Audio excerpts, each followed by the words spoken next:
कहा जाता है कि एक डायन अपना प्रतिशोध 7 जन्मों के बाद भी नहीं भूलती। एक बार अगर डायन किसी के घर को देख ले तो उसे तब तक नहीं छोड़ती जब तक वह अपनी प्रतिज्ञा पूरी न कर ले। तकरीबन 70 साल पहले की बात है। पहाड़ों के बीच बसे एक छोटे से गांव फिरकी में नवीन नाम का एक युवक रहता था। पिछले कई दिनों से नवीन को कोई काम नहीं मिल रहा था, जिससे उसके घर में आर्थिक तंगी आ गई थी। इसीलिए काम की तलाश में वह अपने गांव से काफी दूर निकल आया था। यह सर्दियों की घने कोहरे से ढकी शाम थी। सूरज अस्त हुए काफी देर हो चुकी थी और चारों ओर कोहरे ने ऐसा पहरा जमा लिया था कि 5 फीट दूर की चीज भी साफ दिखाई नहीं दे रही थी। इस घने कोहरे की वजह से नवीन उन पथरीली और घुमावदार पहाड़ी रास्तों में भटक गया था। डर और निराशा नवीन को जकड़ रही थी। तभी उसकी नजर पीपल के एक विशाल और घने पेड़ के नीचे बैठी एक आकृति पर पड़ी। वहां एक बाबा बैठे हुए अपनी चिल्लम फूंक रहे थे। उस रात की साए साए करती भयावह खामोशी में किसी इंसान को देखकर नवीन की कुछ हिम्मत बंधी। उसके पास और कोई चारा भी नहीं था। वह धीरे से चलकर बाबा के पास जाकर बैठ गया। बाबा ने अपनी सुर्ख जलती हुई आंखों से नवीन की ओर देखा। कहाँ वीरानों में भटक रहा है बच्चा? इधर का तो नहीं लगता। नवीन ने कांपते हुए जवाब दिया। मैं 7 कोस दूर फिरकी गांव से काम की तलाश में निकला था। काम तो नहीं मिला, लेकिन लौटते हुए अंधेरा हो गया और पहाड़ों में रास्ता भी भटक गया। अब न आगे का कुछ समझ आता है न पीछे का। ऊपर से यह डर और घबराहट से मेरा दिमाग काम नहीं कर रहा है। पहाड़ों में ऐसे दिन ढले वीरान रास्तों पर निकलना ठीक नहीं होता। तू ये जो नहर के साथ वाली पगडंडी है उसे पकड़ कर निकल जा। आगे एक गांव पड़ेगा, वहां जाकर मदद मांग लेना। और हां, अब रास्ते में रुककर इधर उधर मत देखना। नवीन को बाबा की बातें और उनकी वेशभूषा बहुत रहस्यमयी लग रही थी। हड्डियों को गला देने वाली कंपाती ठंड में उनके शरीर पर न मात्र के कपड़े थे, फिर भी उनके चेहरे पर ठंड का कोई असर नहीं था। बाबा ने नवीन के कांपते शरीर को देखकर फिर कहा, ठंड से परेशान है बच्चा, ये ले 2 कश भर ले, थोड़ी राहत मिल जाएगी। नवीन पहले से ही बहुत घबराया हुआ था। इस समय उसे बाबा की कही बातों को मानने के अलावा कोई और चारा नजर नहीं आ रहा था। थोड़ा डरते हुए उसने हाथ आगे बढ़ाया और चिल्लम बाबा के हाथों से लेकर 2 गहरे कश खींच ली। चिल्लम के धुएं ने उसके मन को कुछ हद तक शांत किया। अपनी बात कहने के बाद बाबा फिर से सर झुकाकर अपनी चिल्लम फूंकने में व्यस्त हो गए। नवीन कुछ पल वहीं खड़ा रहा और फिर चुपचाप बाबा के बताए रास्ते पर आगे बढ़ने लगा। जैसे जैसे नवीन आगे बढ़ रहा था, पास के घने जंगल से आती जंगली जानवरों की आवाज से उसके बदन में डर को और बढ़ रही थी। अचानक उसे अपने पीछे किसी के कदमों की आहट सुनाई पड़ने लगी। इतने सुनसान रास्ते में अचानक कौन मेरे पीछे पीछे चल रहा है? किंतु बाबा ने कहा था मुझे पीछे मुड़कर नहीं देखना है। क्या करूं, कुछ समझ में नहीं आ रहा। नवीन अब भी कुछ समझ पाता कि उसे अपना नाम सुनाई दिया। आवाज वही थी जो कुछ देर पहले पीपल के पेड़ के नीचे से आई थी। नवीन, नवीन, इतनी जल्दी मेरी आवाज भूल गए? अपना नाम सुनकर नवीन ने कर पीछे मुड़कर देखा। उसे अपने ठीक पीछे वही बाबा दिखाई दिए हैं। नवीन ने हैरानी से देखा, बाबा ने इतनी दूरी कुछ ही पलों में कैसे तय कर ली। बाबा मुस्कुराए। आओ, मैं तुम्हें ये रास्ता पार करा देता हूं। तुम्हें डर लग रहा था ना? बोलो, कहां तक जाओगे? नवीन की घबराहट बढ़ती जा रही थी। लेकिन अचानक से बाबा यहाँ कैसे आ पहुंचे और उन्हें कैसे पता मुझे डर लग रहा है? यह सवाल उसके मन में आया, लेकिन बाबा की चेतावनी याद करके वह चुप रहा। लगता है तुझे मेरी मदद की जरूरत नहीं है। नवीन जल्दी से बोला। नहीं नहीं, ऐसी बात नहीं है। बस मेरा कोई ठिकाना नहीं बाबा। काम की तलाश में निकला था। रात में किसी गांव में डेरा लगा लूंगा, सुबह फिर काम ढूंढूंगा। बाबा ने अपनी लंबी उंगली से एक और इशारा किया। इस रास्ते से दाएं घूम जाना, आगे एक जंगल दिखाई देगा। उसके पार एक बूढ़ी औरत रहती है। वह किसी विश्वास के आदमी को ढूंढ रही है जो उसके बंगले की मरम्मत कर दे। बदले में तुम्हें अच्छी रकम दे देगी। नवीन की आंखों में चमक आ गई। लेकिन उसकी एक शर्त है, बस अपने काम से काम रखना होगा। घर में किसी सामान को हाथ नहीं लगाना है और बूढ़ी से कोई सवाल भी नहीं करना है। एक और बात का ख्याल रखना, बूढ़ी औरत के पीछे जाने की गलती कभी न करना। नवीन ने जल्दी से कहा। मुझे बस काम मिल जाए, इसके अलावा मुझे उस बूढ़ी औरत से कोई मतलब नहीं। आपका बहुत बहुत धन्यवाद बाबा। नवीन ने संकोच से पूछा। लेकिन इतनी रात में क्या वहां जाना सही रहेगा? तुम जाओ, वो बुढ़िया रातों को सोती नहीं है। तुम्हें वह तुम्हारा इंतजार करती मिलेगी। नवीन को बाबा और उनकी बातें अब भी और भी ज्यादा रहस्यमयी लग रही थी। लेकिन इस समय उसके पास न तो रात गुजारने का कोई साधन था, न काम का ठिकाना। काम के लालच में वह बाबा के बताए सुनसान रास्ते की ओर मुड़ गया। कुछ देर चलने के बाद नवीन को दूर एक पुराना सुनसान सा बंगला दिखाई दिया। बंगला इतना जर्जर और वीरान था कि उसे देखकर ऐसा लगता नहीं था कि यहाँ कोई रहता होगा। कौन हो? यहाँ क्या करने आए हो? भाई, आपको मिस्त्री की जरूरत है। मैं आपका काम पूरा कर दूंगा। बस काम की तलाश में यहाँ आया हूँ। हाँ, ठीक है। मुझे ज्यादा सवाल करने वाले लोग पसंद नहीं। बातें नहीं, बस काम पर ध्यान देना। जी समझ गया। और मेरी दिहाड़ी? पैसों की चिंता मत कर, तेरी इच्छा से ज्यादा ही मिलेगा। इतना कहने के बाद वो उसे अपने साथ बंगले के अंदर ले गई। अंदर का माहौल कुछ अजीब था। पूरे घर में अजीबोगरीब सी चीजें दिखाई दे रही थी। जगह जगह छोटे छोटे आईने दिखाई दे रहे थे और उन आईनों के साथ अलग आकार की काले कपड़े से बनी गुड़िया दिखाई दे रही थी। उन सभी गुड़ियों को देखकर नवीन को कुछ अजीब सा डर महसूस हो रहा था। गुड़िया की आंखों से लाल रंग दिखाई दे रहा था, जिससे वे बहुत भयानक दिखाई दे रही थी। ये घर कुछ अजीब सा क्यों महसूस हो रहा है मुझे? इतने अजीबोगरीब सामान। नवीन ने मन में सोचा, लेकिन बुढ़िया की चेतावनी याद करके उसने अपनी मन की शंका मन में दबाई।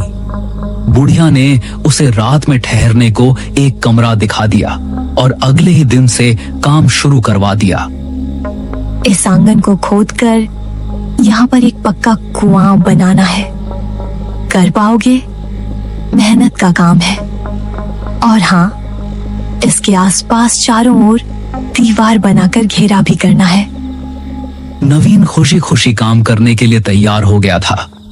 दिन भर बिना मुंह से चूं की भी आवाज किए वह अपने काम में लगा रहता। बदले में बुढ़िया उसे दुगुनी मजदूरी और दोनों टाइम का अच्छा खाना खिला देती। एक सप्ताह के बाद काम पूरा हो गया। यह ले तेरा हिसाब। फिर की गांव से आया है ना तू? हाँ, फिर से ही आया हूँ, लेकिन आपको कैसे पता? नवीन के मुंह से सवाल निकल गया। नवीन की बात सुनकर बुढ़िया ने गुस्से से उसकी ओर देखा।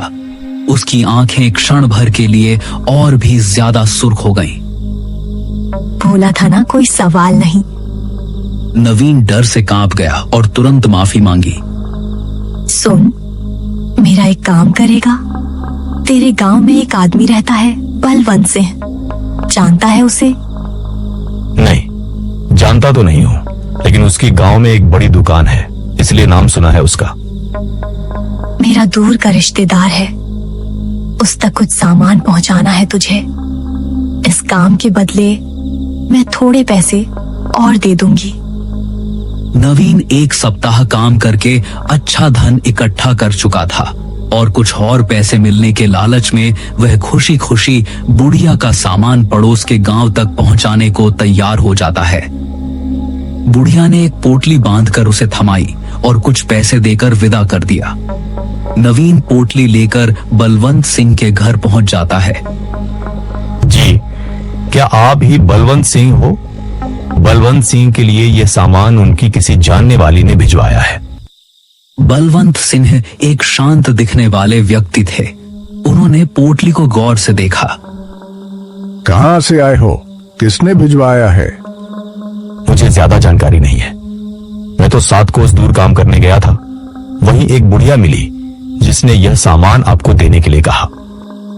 बलवंत सिंह हैरानी से वो पोटली खोलकर देखते हैं तो उनकी चीख निकल जाती है। उनके चेहरे का रंग उड़ गया।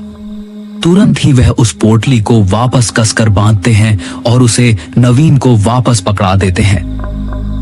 इसे तुरंत वापस देकर आओ। जिसने तुझे यह दी है, यह मेरा सामान नहीं है। और खबरदार, अगर आज के बाद यहां दिखाई दिया, मुझसे बुरा कोई नहीं होगा।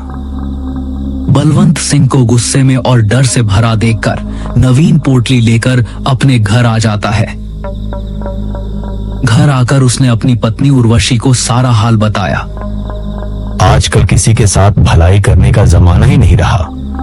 7 कोस दूर से मैं यह पोटली ढोकर लेकर आया और यहाँ आकर उस बूढ़े ने सामान लेने से इनकार कर दिया। कहता है मैं तुरंत जाकर उसे वापस करके आऊं। अरे छोड़िए ना, आपको क्या जरूरत है वहां जाने की? इसमें जो भी सामान है उसे हम रख लेते हैं। कोई मूर्ख ही होगा जो इतनी दूर यह सामान लौटाने जाएगा। पागल मत बन, हमें इसे खोलने की भी जरूरत नहीं है। जो भी सामान है हम वापस कर देंगे। जो अपना नहीं वो मिट्टी। नवीन की पत्नी उर्वशी को उत्सुकता थी। वह हर हाल में देखना चाहती थी कि इस पोटली में बुढ़िया ने क्या कीमती सामान दिया है। इसलिए रात को नवीन के सोने के बाद चुपके से पोटली खोल देती है।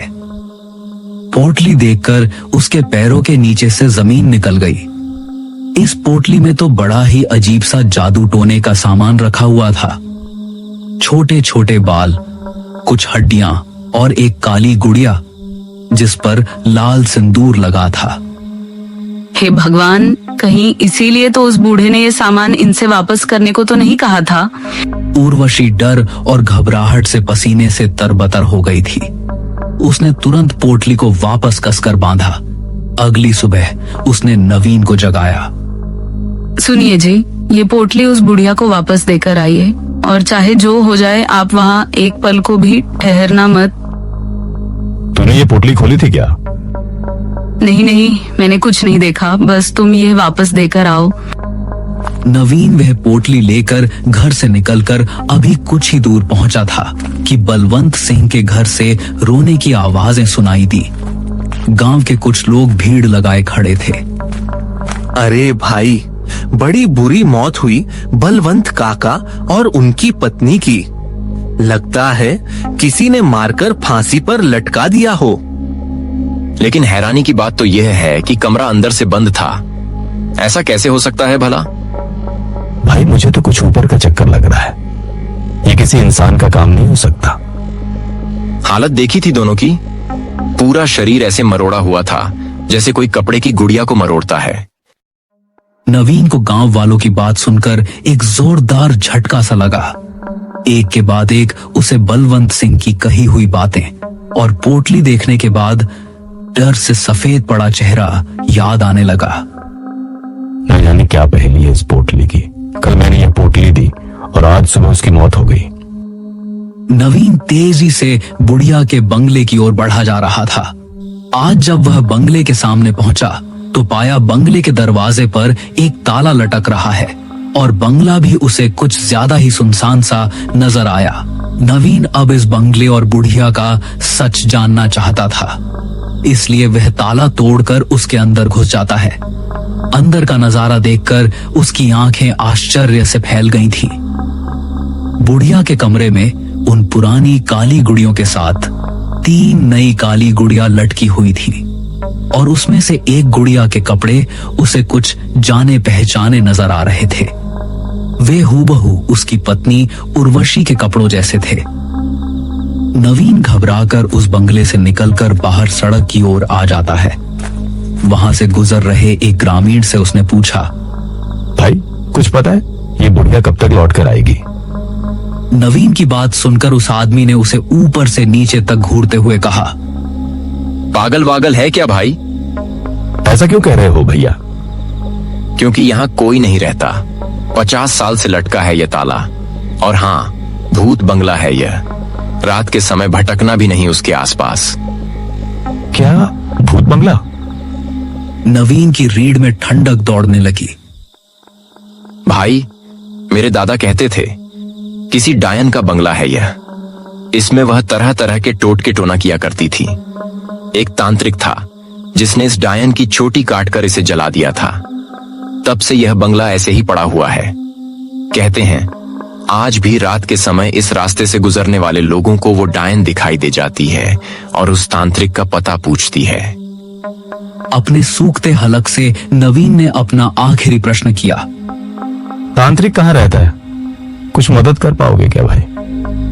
सुना है उसने इस डायन को मारने के बाद यह काम छोड़ दिया और दूर किसी गांव में जाकर बस गया। उसकी पहचान अब किसी को नहीं पता।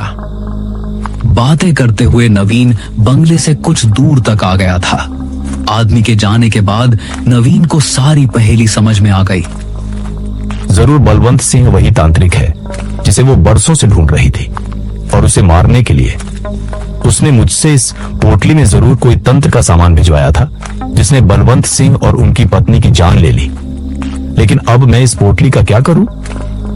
नवीन कांपते हाथों से उस पोटली को उठाकर जंगल की ओर फेंककर अपने गांव लौट आता है। गांव आने के बाद उसने अपने घर का दरवाजा खोला तो उसके सामने का नजारा देखकर वह जम गया। उसे उसकी पत्नी उर्वशी भी बलवंत सिंह की तरह रहस्यमय हालत में फंदे से लटकी हुई दिखाई देती है। उसने अपने गले में फंदा लगाया हुआ था लेकिन उसका शरीर भी मरोड़ा हुआ था। पत्नी के जाने से नवीन पूरी तरह टूट गया था। वह हर पल खुद को ही उर्वशी की मौत का जिम्मेदार मान रहा था। अगर मैंने वह पोटली खोली ना होती, अगर मैं उस बूढ़ी औरत के पास काम करने न गया होता तो ये सब नहीं होता। आधी रात का समय था। रोते रोते शायद नवीन की आंख लग गई थी। तभी उसे अपने दरवाजे पर दस्तक सुनाई देती है। नवीन दरवाजा खोलता है। कुछ ही दूर पर पेड़ की ओट में काले कपड़े वाली बुढ़िया घूंघट के पीछे से झांकती हुई उसे नजर आती है। बुढ़िया की धीमी आवाज हवा में गूंजती है।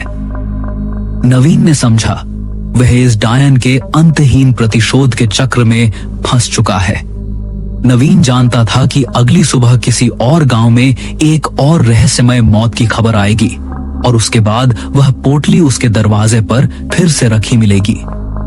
डायन ने अब उसे अपना नया मोहरा बना लिया था जो उसका बदला लेने के लिए मजबूर था, क्योंकि जो पीछा छोड़ दे वह डायन नहीं